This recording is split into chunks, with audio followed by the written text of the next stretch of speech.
Muito bom dia! Hoje é domingo, dia 17 de março e a equipe Agrofag preparou notícias que vão te atualizar sobre o setor rural aqui da nossa região, oeste do Paraná, mas também de outros lugares do Brasil, né, professor? Bom dia! Bom dia, Tonelli. Bom dia a todos. Sejam bem-vindos. Vamos dar uma olhada no que a gente preparou para essa edição. Essa imagem publicada nas redes sociais chamou a atenção. Foi em uma propriedade em Nova Aurora, onde a piscicultura é a principal atividade. Mas afinal, o que pode ter provocado a morte de centenas de peixes? O produtor rural de Cascavel investe no cultivo do mungo verde. Essa variedade de feijão é especial para exportação e uma boa alternativa para a rotação de culturas. Hoje no Agrofag você vai saber tudo sobre agroindústria familiar. Em Missal, a família Conzen se dedica à produção de mel. Em Guaraniaçu, o grande negócio são os temperos desidratados. No estúdio, o especialista revela o segredo do sucesso dessas pequenas empresas familiares. Consumidores de azeite de oliva querem saber como identificar um produto de qualidade. O Agrofag responde. No quadro Isa na Fazenda tem informações sobre o cultivo e o mercado da batata doce. E ainda, os detalhes da visita dos acadêmicos de agronomia aos estúdios do Agrofag. O Agrofag está no ar. O Agrofag começa agora.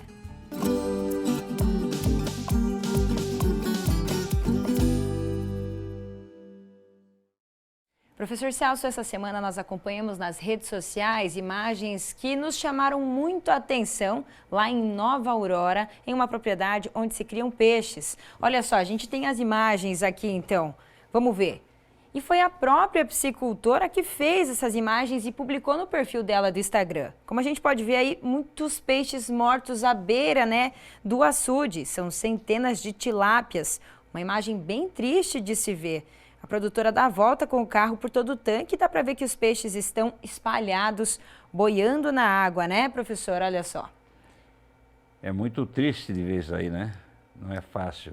E quando a gente trabalha com vamos dizer assim, carga viva, ou seres vivos, né? É um risco, né? Se tiver alguma alteração ambiental no ambiente, se tiver alguma coisa que interfere, você tem esse problema. E é muito triste. É um risco realmente. E olha só, a gente consegue perceber o tanto de peixes mesmo aí nesse tanque, né? Olha só, a produtora filmando em volta desse espaço aí, os peixes todos na beira.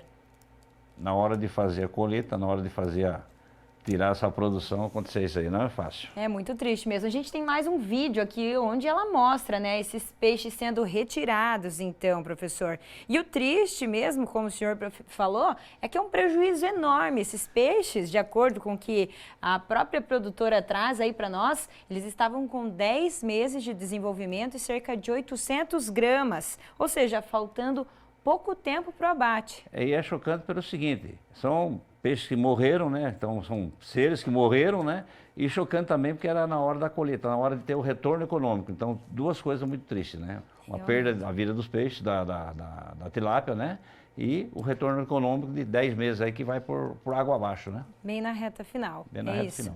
E a produtora, ela colocou nas redes sociais dela, publicou no Instagram o motivo do que pode ter levado a essas mortes de tantos peixes aí, né? Ó, ela até atrás, causa das mortes das tilápias.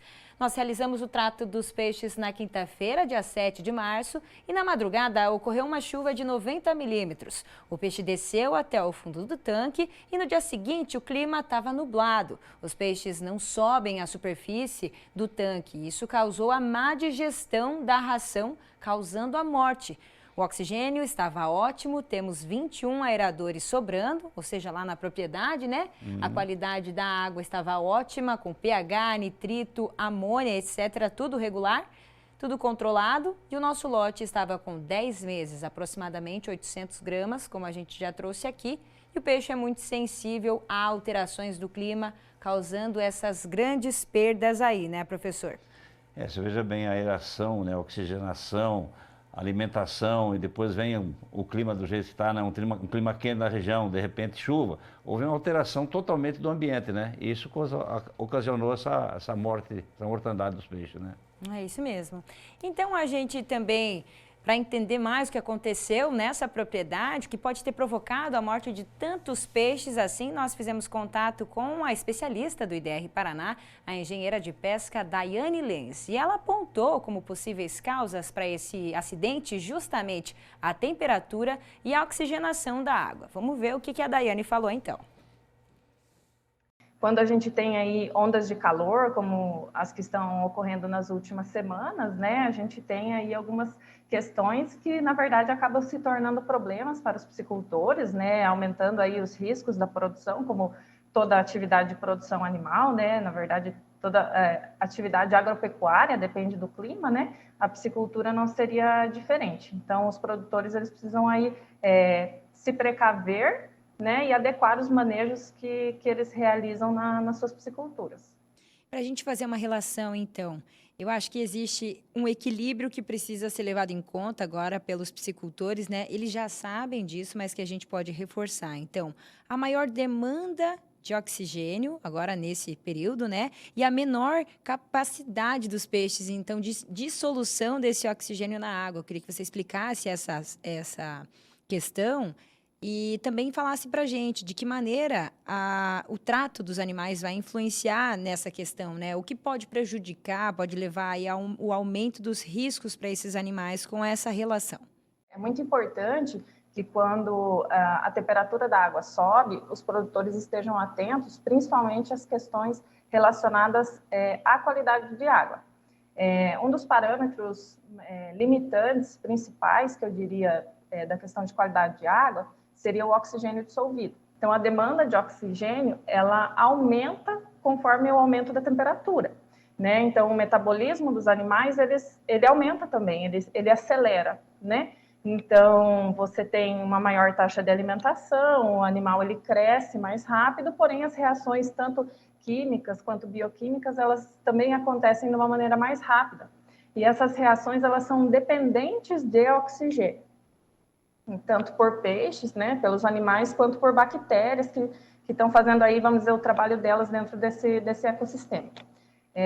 Ao mesmo tempo que você tem um aumento da demanda de oxigênio, você tem uma diminuição da solubilidade do oxigênio na água, tá? Isso é um fator aí de pressão mesmo, né?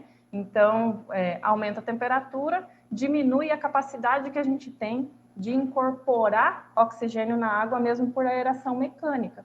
Então, quando você tem uma água numa temperatura um pouco mais amena, o produtor, ele liga o aerador e ele consegue incorporar esse ar, né, que é composto também por oxigênio. Então, o aerador, ele consegue aumentar os níveis de oxigênio da água. Porém, quando a temperatura está muito quente, aí passando aí dos 31, 32 graus, o que a gente está vendo aí, estou pegando nas últimas semanas até 36 graus, é muito difícil, mesmo que você ligue vários aeradores, você incorporar o oxigênio nessa água. Produtores que são mais experientes sabem do que eu estou falando, né? É muito difícil você amanhecer um viveiro de piscicultura em níveis adequados de oxigênio. Em nível adequado, a gente entende que seja 50% de saturação de oxigênio. O animal também, quando come para fazer a digestão e a absorção dos nutrientes da ração, ele também demanda bastante oxigênio, todos esses processos lá, a absorção do nutriente lá dentro da célula, ela demanda oxigênio, né? É um processo bioquímico que ele demanda oxigênio, então tudo isso vai aumentando e o nível vai diminuindo. Então, quanto mais a gente alimenta, ou quanto mais animais a gente tem dentro dessa água e mais quente está, o nosso risco vai aumentando porque o oxigênio diminui. Piora outros parâmetros de qualidade de água, mas também pode levar a mortalidades bastante expressivas. Então, estão aí as informações repassadas pela Daiane, né? E a gente reforça a importância do produtor rural sempre buscar assistência técnica dos órgãos competentes. Nesse caso da família Nova Aurora, que trabalha em sistema de integração, a cooperativa prestou todo o apoio e inclusive arcou com 80% do prejuízo. Ou seja, o produtor tem que ter acompanhamento técnico sempre, né, professor? O suporte técnico é essencial em qualquer atividade e na piscicultura principalmente, que o risco é muito grande. É isso mesmo, a sensibilidade dos peixes aí, né? E agora a gente vai mudar um pouquinho de assunto, professor. Vamos falar sobre o plantio de feijão, mas não é um feijão comum, é o feijão mungo verde. O senhor já ouviu falar? Já ouvi falar, é uma ótima fonte de nutrientes. É isso mesmo. Consumido em países como a Índia, China e a Indonésia, esse tipo de feijão tem um alto teor de proteína e se destaca por ter grãos pequenos e verdes. Em Cascavel, o produtor rural João Caetano decidiu testar essa cultura. Ele está fazendo isso em parceria com o IAC, que é o Instituto Agronômico de Campinas, uma das entidades que desenvolve pesquisas com esse feijão no Brasil. As cores dessa lavoura, vistas de longe, já chamam a atenção. Nessa área que fica no interior de Cascavel, a cultura instalada é o feijão. Mas não um tipo de feijão comum, e sim o chamado mungo verde. A principal característica, como o próprio nome já cita, é a cor dos grãos, que são assim, bem verdes. O João é produtor rural e engenheiro agrônomo. Ele explica que a ideia de plantar esse tipo de feijão é fazer a rotação de culturas usando uma variedade que apresenta boa produtividade e ainda tem um preço atrativo no mercado. Com o apoio da pesquisa do Instituto Agronômico de Campinas, o IAC, e de uma empresa sementeira de Cascavel, ele plantou 5 hectares. Essa área aqui não tem um propósito comercial, mas sim de realmente ver como é que ela se desenvolve do ponto de vista vegetativo, como é que ela produz, quanto ela produz, quais são os manejos, se ela se dá bem na região, né? Se ela cresce bem, se ela tem algumas dificuldades. O ciclo do mungo verde é de 65 a 90 dias. São cerca de 12 grãos por vagem e de 17 a 20 vagens por pé. A produtividade pode chegar a 2.000 quilos por hectare, ou seja, cerca de 33 sacas. Além dessas características que a gente acompanhou aqui do mungo verde, outra delas é uma diferença na produção das vagens. A gente consegue acompanhar que ele vai se desenvolver na ponteira das hastes e isso, de certa forma, facilita a colheita do mungo verde. Como esse é o primeiro plantio, o João explica que as aplicações de insumos ainda precisam ser ajustadas. O produtor conta que a quantidade de fertilizante, por exemplo, foi excessiva, o que resultou em um crescimento das plantas maior do que o esperado. Além disso, com a chuva e os ventos fortes que ocorreram na propriedade, elas acamaram e ficaram assim. O problema de plantas acamadas assim é que, né, na hora da colheita você tem uma perda enorme, né?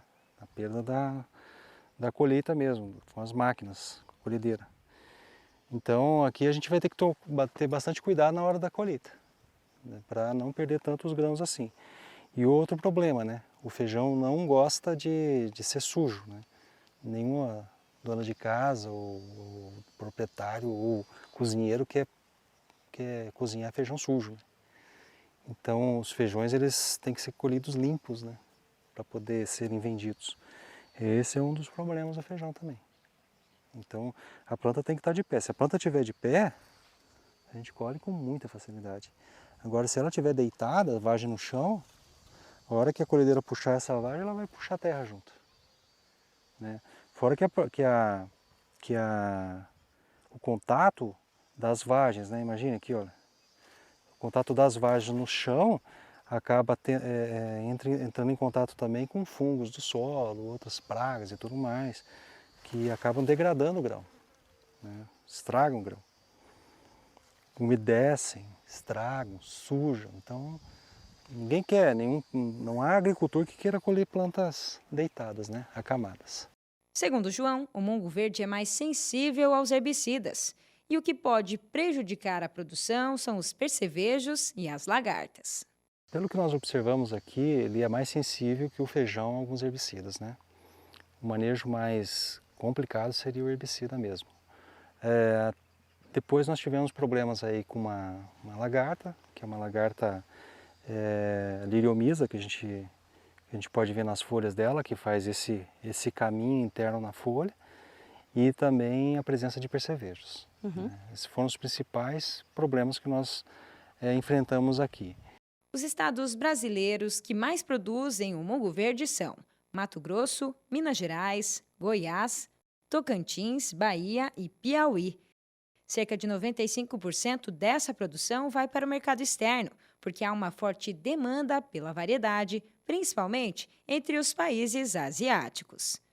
O Instituto Agronômico de Campinas tem desenvolvido um trabalho importante na disseminação de informações em relação à cultura. O Rogério Freitas, que é pesquisador, conversou com a nossa equipe. Então, ele vem como uma maneira aí de você rotacionar, né, as culturas na propriedade. Ainda assim, esse investimento que não é tão alto, mas que o retorno pode compensar bastante, né, Rogério? Isso aí.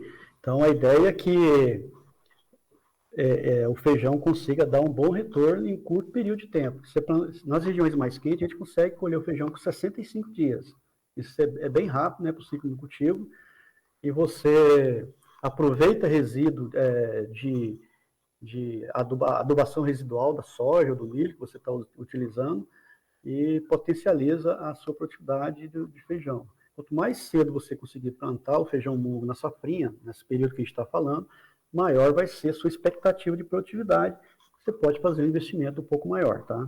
Com relação também ao uso de cultivar, a gente está buscando novos cultivares, o IAC lançou um cultivar recentemente, né? O VR211, que inclusive está nessa propriedade que você mencionou aí, e a gente busca, com esses materiais, ter lá na frente uma lavoura uniforme. Então, para a gente entender essa relação, né? Há um incentivo na produção do mungo verde, principalmente para essa exportação para países que necessitam e que têm essa demanda, né, desse tipo de feijão, mas também uma criação do desenvolvimento aí de uma cultura do consumo dele na nossa culinária brasileira também. Então, são esses dois pontos. Eu acredito que sim, que a gente pode ampliar o consumo dele aqui no mercado interno, né, com um preço mais acessível, e também acessar mercados internacionais, aí gerando mais renda para o agricultor. E ele também é importante dentro do sistema de produção, porque quanto mais diversidade você tem de cultivos, maior sustentabilidade uma propriedade agrícola tem, maior sustentabilidade, maior segurança alimentar a gente tem dentro do nosso país. Então, ele é uma cultura importante também, porque ele fixa nitrogênio e permite rotação com outras culturas, sempre trazendo tanto benefício para o meio ambiente, com redução do uso de nitrogênio dentro do sistema de produção, e também produção de proteína vegetal. Então, Rogério, para quem tem esse interesse de cultivar o feijão mungo verde, como é que pode fazer com vocês do IAC? Entrar em contato? Então, o Instituto Agronômico tem uma genética nobre de feijão mungo, tanto feijão mungo, quanto feijão mungo verde, quanto feijão mungo preto, tá? E a gente tem o nosso contato, entrar no nosso site lá, tem todas as informações para obtenção ou de informação, né, sobre a cultura e também de material genético que a gente tem disponibilidade, tá? Rogério, obrigada pela sua participação aqui no Agrofag com a gente, parabéns pelo trabalho de vocês. Valeu, muito obrigado pela oportunidade. Professor, então a gente viu aí mais um exemplo, né, de cultura diferente aqui para a nossa região. Pois é, você veja bem, o mungo verde, né? É interessante. E uma coisa interessante, Antonella, e que nos assistem, é que o agricultor está fazendo uma coisa correta. Era normal o agricultor testar uma espécie, uma variedade, e depois vinha a pesquisa atrás. Não, ele convidou um instituto altamente qualificado, o Instituto Agronômico de Campinas, para fazer esse teste. E lógico, é isso que é interessante, porque vamos ver se essa nova espécie, né, vai se adaptar aqui e ela pode trazer uma nova opção para o agricultor aqui, uma rotação. É uma espécie que é de 60 a 120 dias, certo? Uma espécie que pode se exportar, né, e com um alto valor agregado na exportação. Isso é o correto. O João Caetano fez correto o seu dever de casa, ou seja, vamos iniciar uma nova cultura, uma nova espécie, mas vamos com uma equipe de vanguarda, vamos com o IAC, vamos ver se essa espécie vai se adaptar aqui. Se adaptando, é uma nova fonte de renda. Isso é ótimo. Quer dizer, não é uma aventura, é uma pesquisa realmente. E a pesquisa tem sempre que estar na vanguarda de tudo que for acontecendo na agricultura. Concordo com o senhor, é isso mesmo. Professor, agora está na hora da gente conversar com os nossos amigos agricultores que nos acompanham em todo o Brasil. Vamos lá? Agrofag pelo Brasil.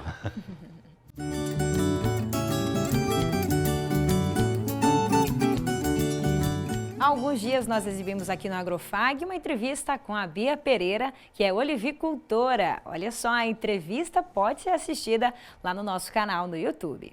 A Bia falou sobre a produção de azeite no Brasil e especialmente sobre o produto que a empresa dela fabrica, que é da marca Sabiá, e foi escolhido entre os melhores azeites do mundo.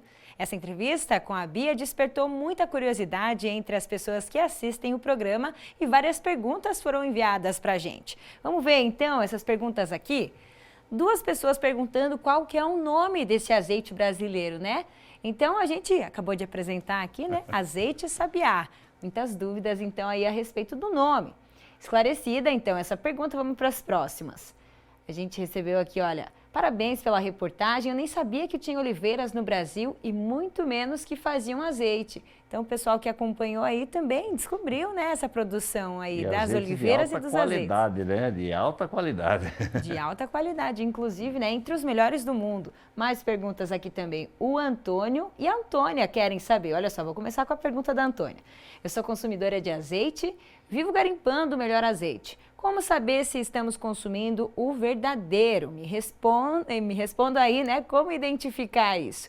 Já o Antônio, que é lá de Belo Horizonte, mandou no dia 5 de março. Incompreensível. Sem os custos logísticos dos importados, ser o azeite brasileiro tão mais caro para o consumidor. Então, né, essas 2 perguntas aí interessantes, né, professor? Interessantíssima. É que a gente não tem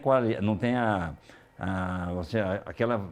Não olha rótulo, né? O brasileiro não olha rótulo, né? Mas no azeite, se você olhar o rótulo do azeite, dá todas as informações lá. E tem que conhecer um pouco. E a Bia explicou muito bem, né? Pois é, pois é. E aí, nós procuramos as respostas justamente para essas questões e conversamos com a Vanessa Bianco, que é lá de Minas Gerais e é diretora da Associação dos Olivicultores da Mantiqueira. Olha só o que ela diz. Vamos ver.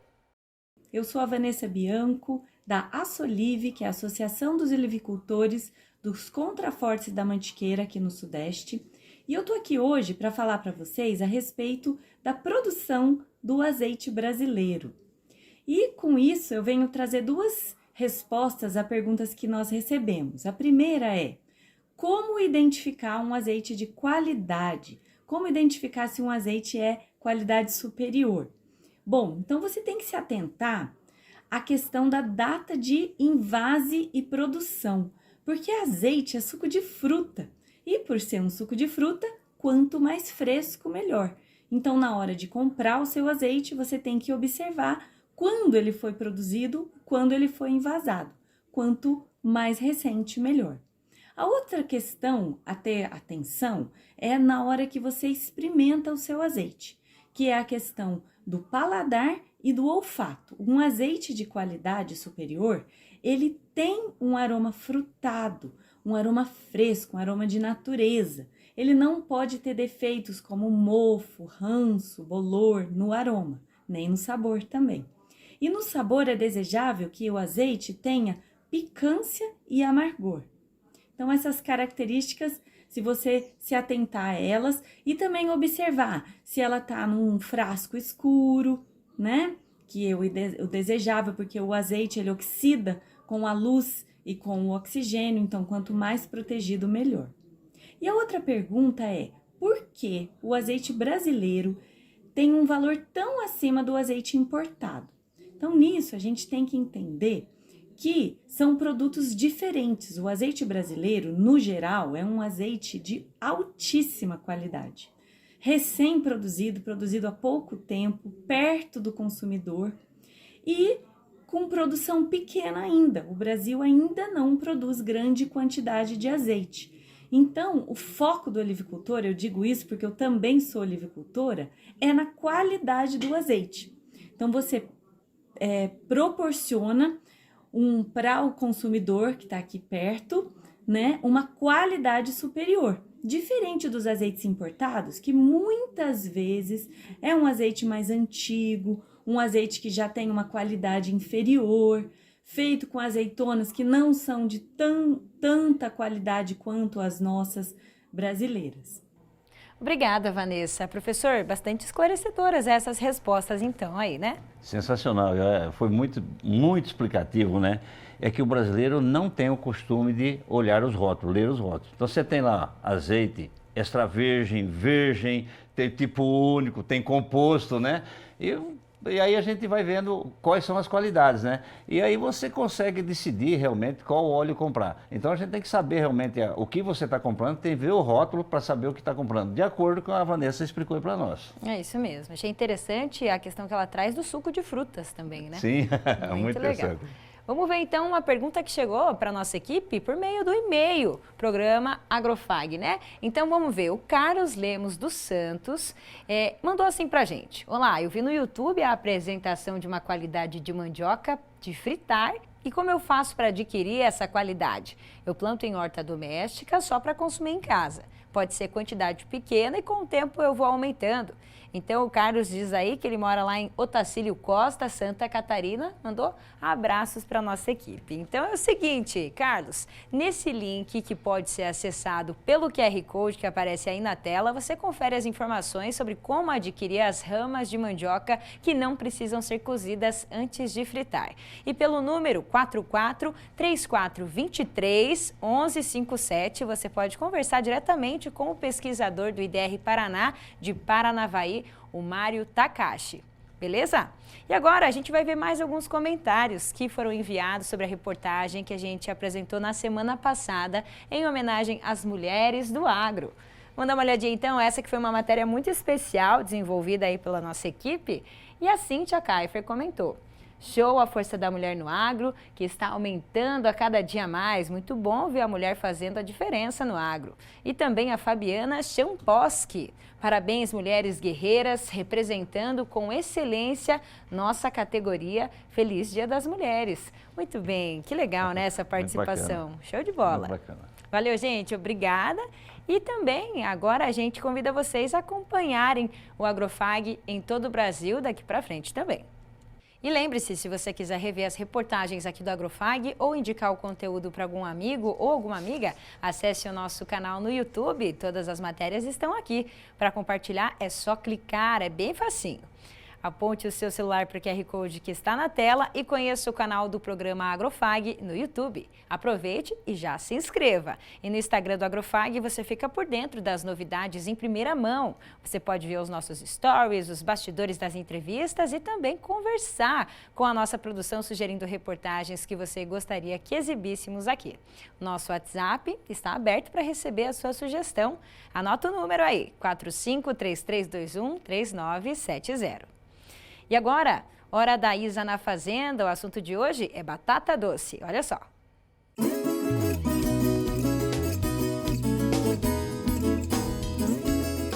A batata doce, uma cultura agrícola de importância crescente, vem ganhando destaque nos últimos anos, devido à sua adaptabilidade e valor nutricional. Essa raiz tuberosa é cultivada globalmente, com notáveis produções em países como China, Nigéria e Estados Unidos. O Brasil é o maior produtor de batata doce aqui na América Latina e a cultura ocupa o 6º lugar entre as hortaliças mais plantadas. A produção anual, de acordo com o IBGE, é de aproximadamente 805 mil toneladas. A produtividade média no país fica em torno de 25 toneladas por hectare, graças a pesquisas e ao avanço das técnicas de manejo das áreas produtivas. A cultura é bem disseminada no Brasil, com destaque para as regiões Nordeste e Sul. A melhor época para plantar batata doce aqui nos estados do Sul é próximo ao mês de outubro, com a colheita entre março e abril, quando as ramas secam naturalmente. É válido ressaltar que as batatas doces não têm um grau específico de maturação para a colheita. Dessa forma, ela pode ser colhida depois de desenvolver um número suficiente de raízes com o tamanho comercializável. De acordo com a sua variabilidade genética, os tubérculos apresentam diferentes cores, como branca, amarela e roxa. Isso acontece pelas diferentes pigmentações nos tubérculos, como antocianinas, carotenoides e flavonoides presentes nas células das batatas doces. A presença desses pigmentos não apenas confere cores distintas aos tubérculos, mas também está correlacionada com diferenças em termos de sabor, textura e teor de nutrientes, além de indicar variações nas propriedades nutricionais e nos compostos bioativos presentes na batata doce. Não deixem de acompanhar o @agrofag nas redes sociais. Nos vemos na semana que vem e até lá! Obrigada, Isa! Acompanhe agora o mercado agrícola dessa semana que traz o preço dos principais grãos. A saca da soja em Cascavel nessa semana R$ 105. A saca do milho, R$ 47 e a saca do trigo, R$ 64. Depois do intervalo, você vai saber tudo sobre a agroindústria familiar. Em Missal, a família Conzen se dedica à produção de mel. E em Guaraniaçu, o grande negócio são os temperos desidratados. No estúdio, o especialista revela o segredo do sucesso dessas pequenas empresas familiares.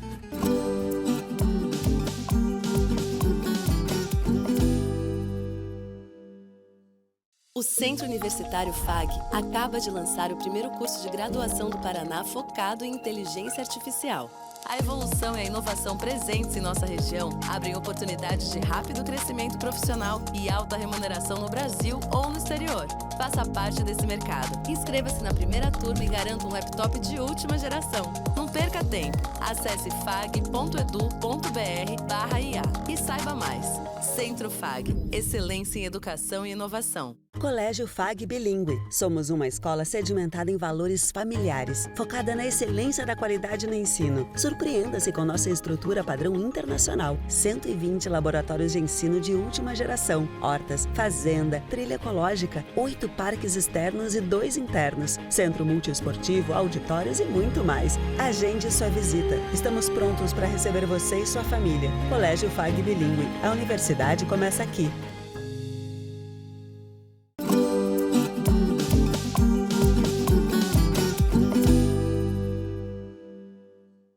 Professor Celso, nesse segundo bloco do programa, a gente vai tratar sobre um assunto que é especial para a equipe Agrofag, né? Agroindústria familiar.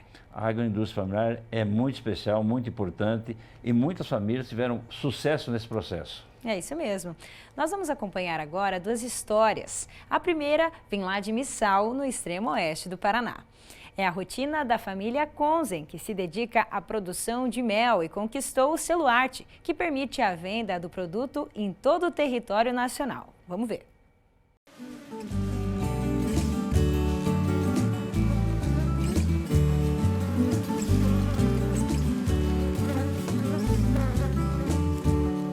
Não foi à toa que as abelhas começaram a fazer parte do dia dessa família. Seu Luiz se interessa por elas desde cedo. Sempre muito curioso no comportamento das polinizadoras, resolveu ter o seu próprio apiário. Isso foi lá nos anos 2000. No início era algo que ele e a Dirce, sua esposa, fizeram para o consumo em casa mesmo. Mas os pedidos de vizinhos e amigos fizeram crescer a vontade de fabricar ainda mais mel. A gente viu que o negócio era meio que financeiramente podia ajudar nas receitas, a gente começou e aumentamos as colmeias. Quando eu casei com o Luiz, ele já trabalhava com as abelhas, né? Mas a paixão dele pelas abelhas conquista a gente, né? Eu também aprendi a amar esses bichinhos, então, e amar no que a gente está trabalhando.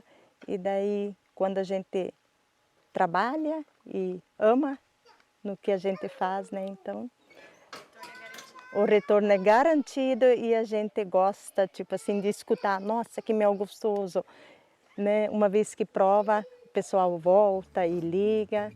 Quando a atividade começou a dar lucro, a família teve que adaptar a propriedade para adequá-la às condições favoráveis para a produção. Foi construída uma nova agroindústria, onde hoje é feita desde a extração até o envase do produto final. E, além disso, aperfeiçoaram o método de coleta do mel produzido nas colmeias. Falando nisso, você sabe como acontece esse processo?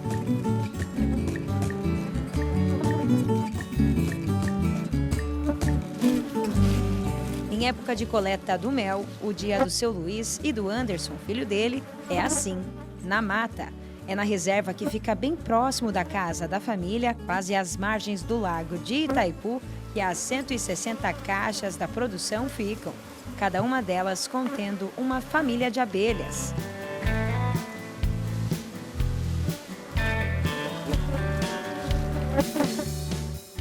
As abelhas daqui são da espécie conhecida como africanizadas e, em cada ninho, são cerca de 100 mil insetos. Para acalmar as abelhas, é usado o fumigador. Ele simula um incêndio dentro da colmeia, fazendo com que as abelhas se alimentem do mel. Assim, com a barriga cheia, elas acabam ficando mais lentas e mansas para os apicultores lidarem com a colmeia. Essas estruturas são chamadas de caixilhos. São neles que ficam os favos que armazenam o mel. Nesse aqui, por exemplo, a deposição do mel ainda não está completa. Restam alguns dias até a formação final do favo. Ó, isso aqui já devolve. Dá para colher também.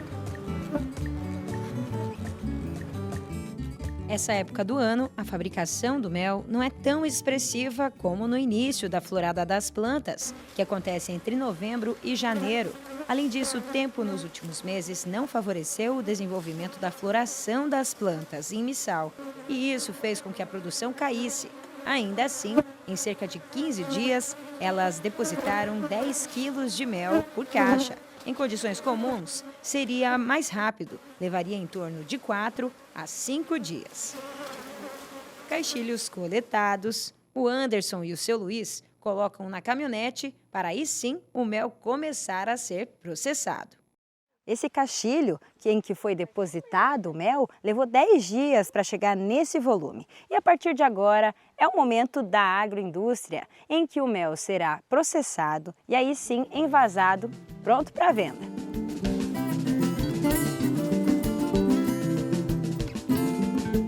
É nesse local da agroindústria que o processamento inicia. As etapas do beneficiamento são divididas em setores. A Dirce, o seu Luiz e o Anderson contribuem com os processos. Um auxilia o trabalho do outro.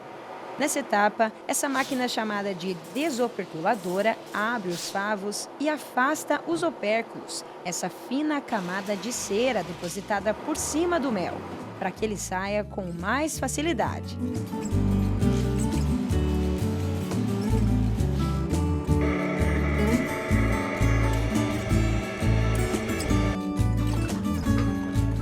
Esse daqui já passou as 72 horas no processo, né? Já foi tirada a sujeira, então agora vai para o invase para depois eu levar então para os mercados. Então eu me abaixo, levanto e sai o mel limpinho, ó. O puro mel, de qualidade que a gente garante. Por isso que a gente conquistou o selo Arte. O selo Arte que a Dirce comentou aí é a certificação emitida pelo Ministério da Agricultura que autoriza o comércio nacional de produtos feitos de forma artesanal. O selo agora está em fase de adequação e logo, logo eles estarão prontos para vender pelo Brasil todo. Foi através do ITR, né, do Senar, as pessoas vieram e falaram, olha, se vocês têm interesse de comercializar o mel de vocês, expandir o negócio de vocês, vocês vão ter que se adequar. Vocês aceitam se adequar, fazer os cursos, né? Tivemos que aumentar a nossa agroindústria, fazer cursos de boas práticas, tudo certinho, né? Para conseguir então o nosso selo Arte. A gente conseguiu ele ano passado, no mês de abril, conseguiu então essa grande conquista do selo Arte. Agora então é seguir trabalhando e priorizando a qualidade do mel sempre. Que bonito de ver, né? Muito especial. E agora a gente vai mostrar outra história, dessa vez lá de Guaraniaçu, também aqui no oeste do Paraná. É sobre a produção de temperos e mais um exemplo do potencial da agricultura familiar.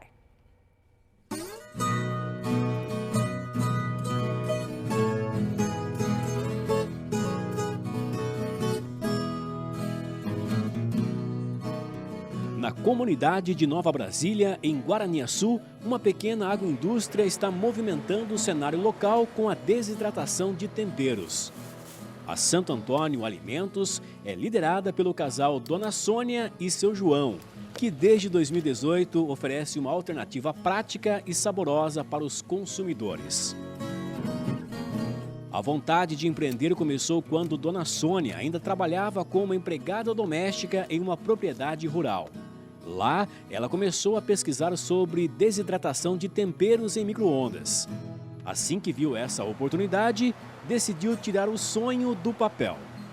E eu comecei fui desidratar um pé de açafrão, desidratei no micro-ondas e daí por diante que cresceu a paixão pelos desidratados.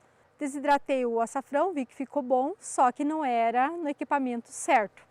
Aí fomos pesquisar um desidratador. Compramos um desidratador, no dia que chegou eu falei para o meu esposo, esse vai ser o primeiro de muitos. Ele olhou e falou, tá ficando louca? E foi aí que já estamos inteirando 3 desidratadores. Com dedicação e muito trabalho, a família comprou uma propriedade e também já está planejando cultivar mais produtos. Hoje a gente tem, com os chás, mais de 25 produtos e todos eles 100% natural. Na área de 2,5 alqueires são cultivados hoje 2 ingredientes especiais e que têm a maior demanda: o açafrão e a Ora Pronobis. Após a colheita, os produtos passam por uma higienização com água, garantindo a remoção de impurezas e resíduos. Em seguida, o açafrão é cortado em pedaços pequenos, preparados manualmente e organizados nas bandejas.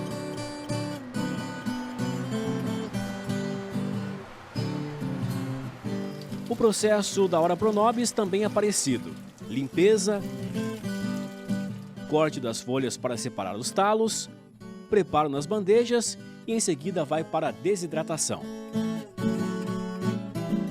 Cada produto tem um tempo específico para desidratar. A Ora Pronobis, por exemplo, leva em torno de 8 a 9 horas em temperatura de 60 graus. Daqui vai para o processo de trituração. Os ingredientes são retirados das máquinas e submetidos à trituração. Tanto a Ora Pronobis quanto o açafrão são feitos da mesma forma, transformando-se em um pó de textura fina e aroma intenso. Depois é embalado e feita a selagem a vácuo, garantindo a preservação da qualidade e nutrientes dos produtos até chegarem às mãos dos consumidores. Hoje são mais de 25 opções produzidas aqui. Já a quantidade é sempre de acordo com a demanda do mercado, mas a média é de 60 pacotes por dia. Esses produtos são comercializados no município de Guaraniaçu, celeiro do agricultor, mercados e de porta em porta. Dia 2 de maio de 2019 eu fiz a primeira venda. Trouxe na cidade, fiz a primeira venda, daí fui atrás do pessoal da Emater na época para começar, para legalizar tudo. E o pessoal foi com a moça da vigilância e a gente legalizou no espaço que a gente morava, lá na linha Santa Luzia ainda. Márcio é extensionista do Instituto de Desenvolvimento Rural do Paraná, o IDR. Ele destaca a importância da parceria entre os produtores locais e o IDR, que oferece suporte técnico e orientação para melhorar as práticas agrícolas e garantir a qualidade dos produtos. A equipe nossa do IDR teve essa oportunidade de participar com eles desde o nascimento da agroindústria, todo o processo de layout, desenvolvimento da rotulagem, a própria construção assim, em si da agroindústria, a aquisição das máquinas. Então a gente desde o início esteve envolvido nesse processo. Há várias mãos, né? Nós tivemos veterinário que trabalhou no início do processo, engenheiro de alimentos, economista doméstico, eu como agrônomo, outro agrônomo também na elaboração da arte, do rótulo, a Dani, que é a nossa economista doméstica, que dá assistência hoje aqui com relação da agroindústria, na questão de informação nutricional. Agora na nova rotulagem, que é obrigatória a mudança para o ano de 2024, nós já estivemos aqui, ela já está elaborando a nova rotulagem, então é bastante gratificante ver o desenvolvimento da família, o envolvimento do produtor e o sonho ser materializado. E nunca desistir, porque os problemas eles são muitos. Não é assim que você pega um prato feito, você tem que batalhar. É uma construção dia após dia e ter muita força de vontade e não desistir. Que tem horas que você pensa em jogar a camisa, mas se você tem um objetivo, você trilha por um sonho. Por mais no meu caso, quando eu comecei a desidratar, você está ficando louca, transformando tudo em pó. Mas foi uma loucura que me realiza. Eu sou muito feliz com o que eu faço. E jamais eu penso em desistir, por mais com as dificuldades. Sim, seguir adiante, procurar mais conhecimento. Quando o cliente chega e te diz, olha, eu uso o teu produto, você esquece de todas as dificuldades.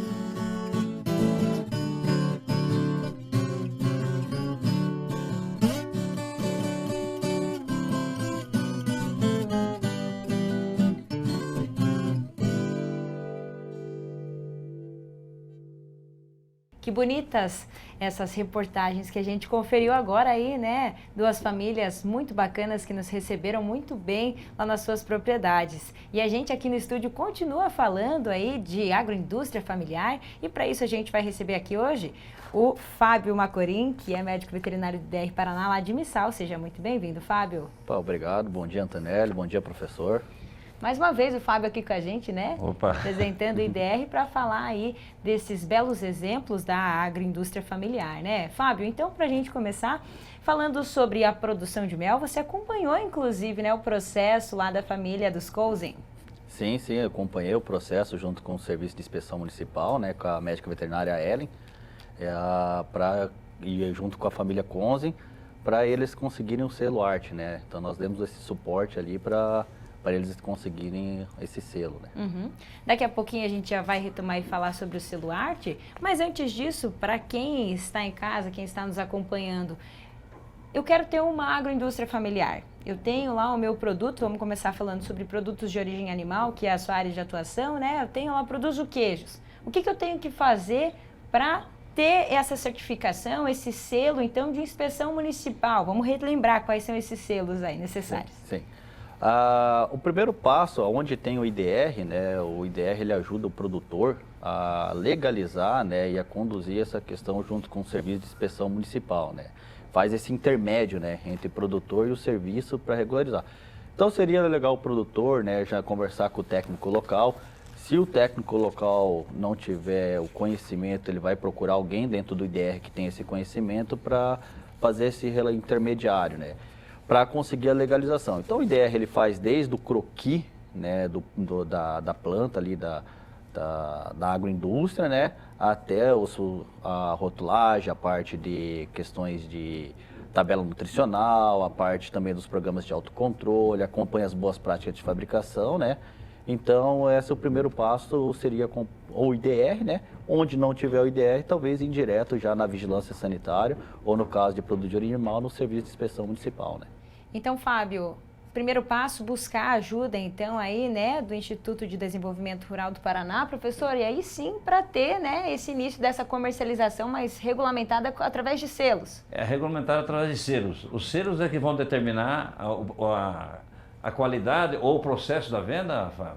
Para ele estar regularizado, ele tem que ter a chancela, né, do produto de origem animal, tem que ter a chancela no mínimo de um serviço de inspeção municipal ou de um CIE, que é estadual, né, no caso nosso é o CIP, no Paraná, ou um CIF, né, ou um CISB, né. Sem essa chancela, ele não está regularizado para vender dentro do estado. E no caso de produto vegetal, ele tem que estar, os produtos que são obrigatórios de registro, tem que estar registrado na vigilância sanitária, né.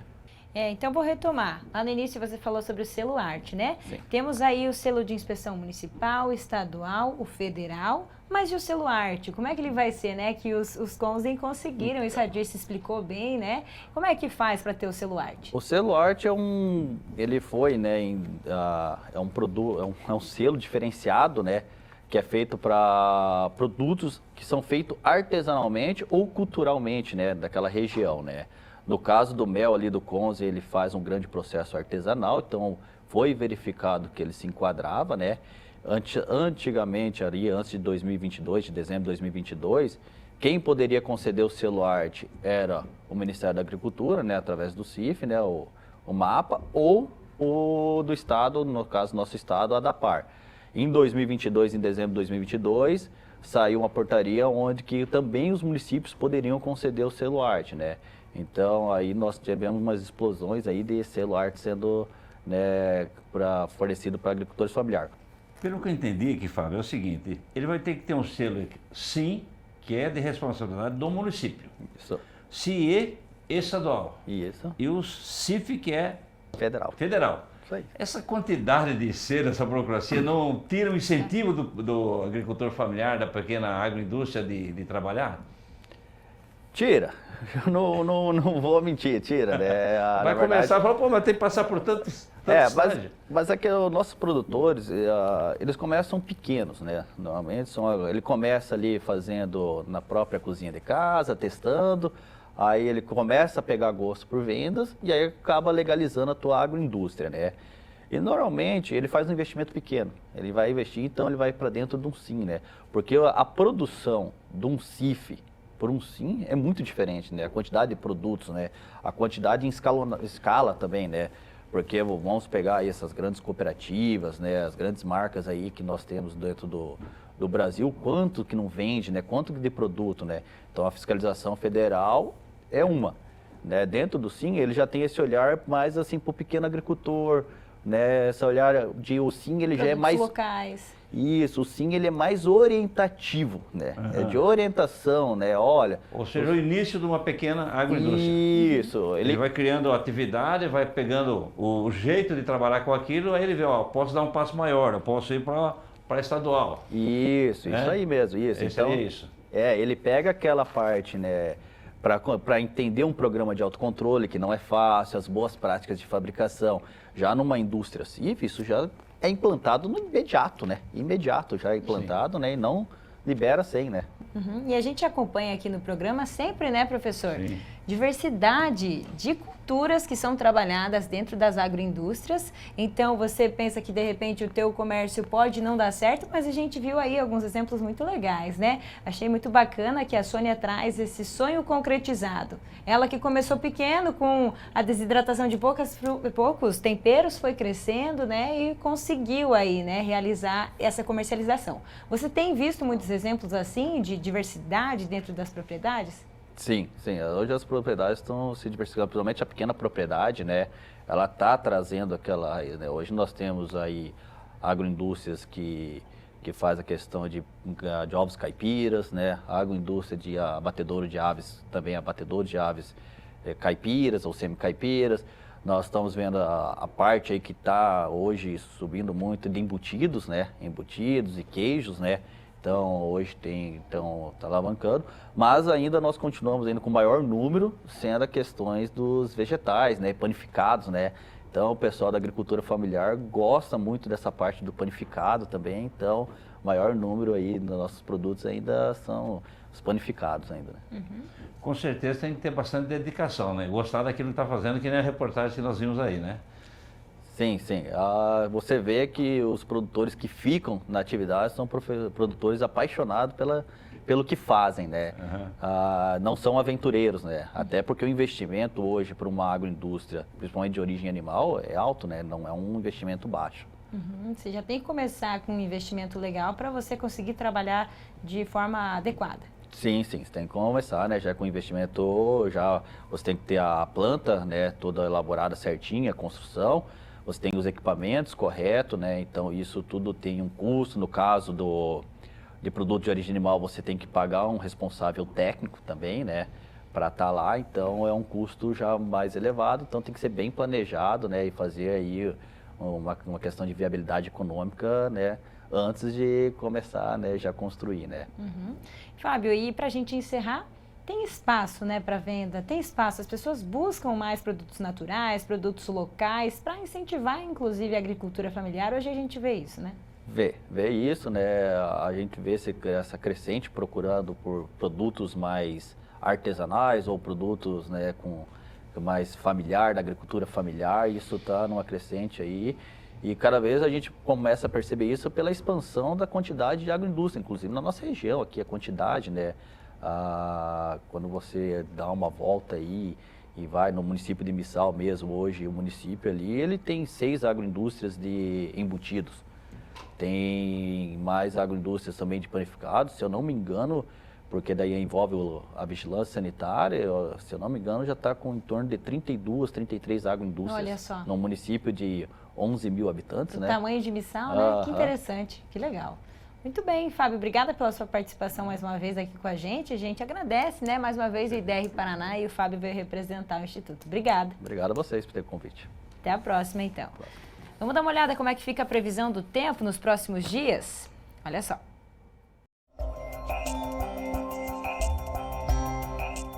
O sistema de baixa pressão registrado nesse sábado sobre o norte da Argentina se intensificou, trazendo instabilidade para cidades de todo o Paraná. Dessa forma, ao longo da semana, o tempo característico de verão, com chuvas rápidas e temperaturas acima dos 30 graus, permanece.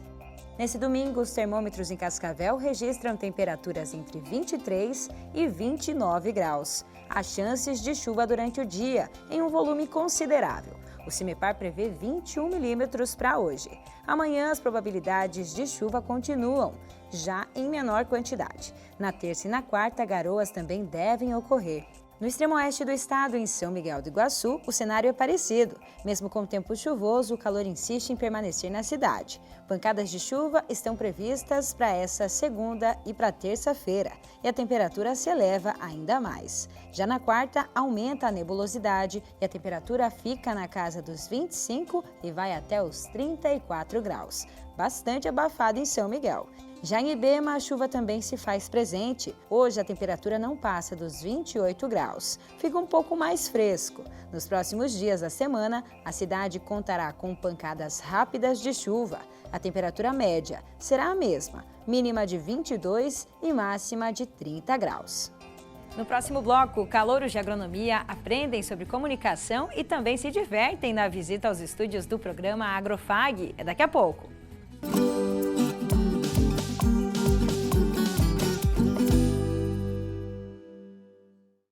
Conectados ao mundo. Somos todos. Somos um só. Somos muito mais. Global Connection. Descubra um novo programa de pós-graduação Centro Universitário FAG. Acesse o site e conheça os cursos disponíveis. Conexões internacionais e experiências transformadoras. fag.edu.br/pós. Inscrições pelo fone 4533213964. Pós-graduação Centro FAG. Global Connection. Realize.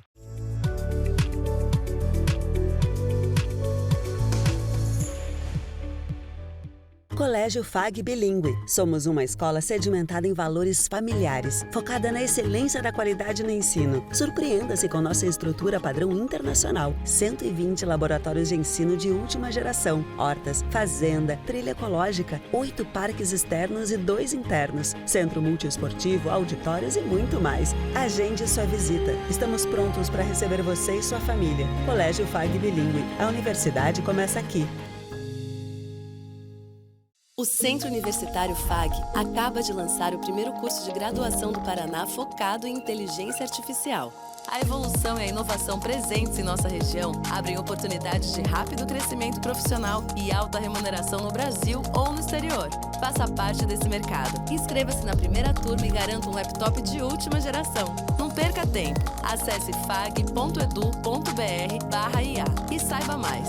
Centro FAG. Excelência em educação e inovação.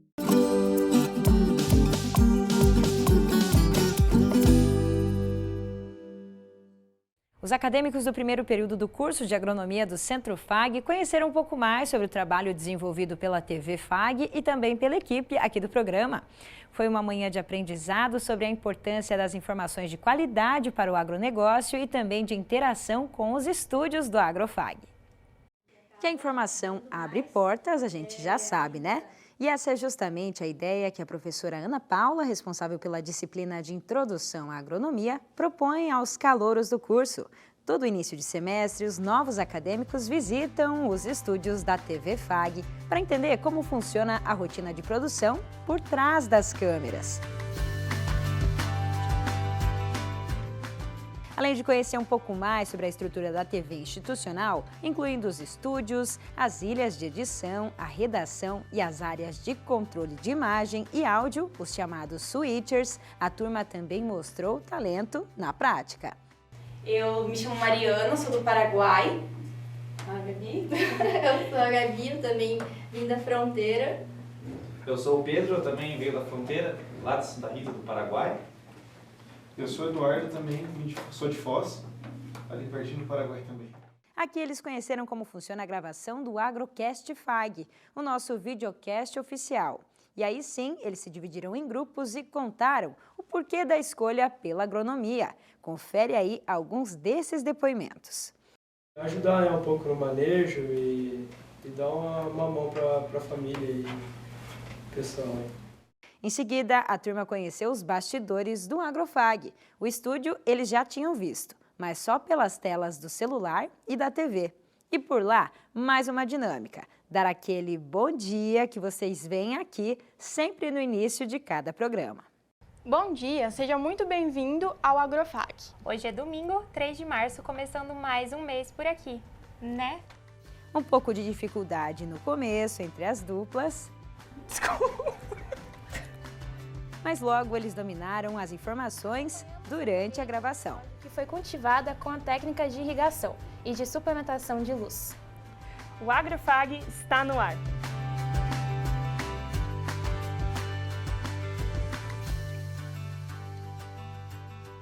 Confira agora os preços das carnes no agromercado.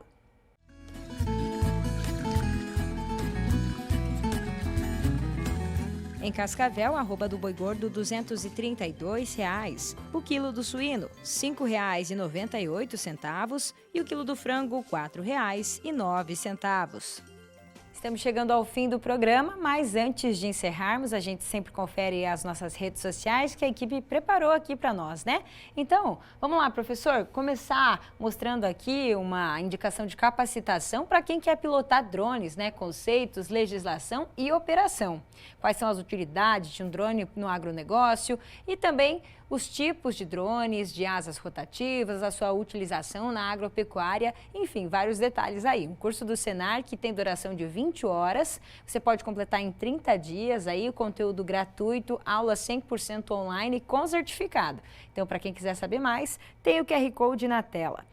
Outra indicação aqui que a gente traz para vocês é da pós-graduação do Centro FAG, que é a especialização em fertilidade do solo em culturas de alto rendimento, e tem o contato na tela, 45-984-26-8380 ou 3321-3755, para você fazer aí a sua inscrição na pós e ainda dá tempo. Vamos lá, próxima indicação também a especialização em gestão estratégica do agronegócio. Para você conhecer mais sobre esse curso, os contatos estão na tela e aí você pode conhecer mais sobre as indicações aí dessa especialização. Vamos falar também desse evento importante, né, para a pecuária aqui regional. Então, o InovaMeet, que acontece em Toledo, InovaMeet 2024, vai acontecer do dia 1º até o dia 3 de abril, lá no Centro de Convenções e Eventos Ismael Esperafico, em Toledo, né? Evento aí que reúne vários conhecimentos a respeito das cadeias produtivas da proteína animal aqui da nossa região. E também temos as fotos que foram enviadas, né, pelos nossos telespectadores. O Tony Zaror, que é técnico do Senar, instrutor do Senar, né, enviou essa foto durante o curso que foi realizado na Fundetec de operações de drones. Esses equipamentos que estão em alta, né? Drone é uma realidade na agricultura, né? Não volta mais. Não volta mais. Com essa foto nós encerramos as nossas redes sociais. Fica o convite para quem quiser nos acompanhar no domingo que vem. Estamos de volta às 8, né, professor? Com certeza. Muito bem, pessoal. A gente se vê na semana que vem. Estaremos aqui. Até mais. Até mais, pessoal.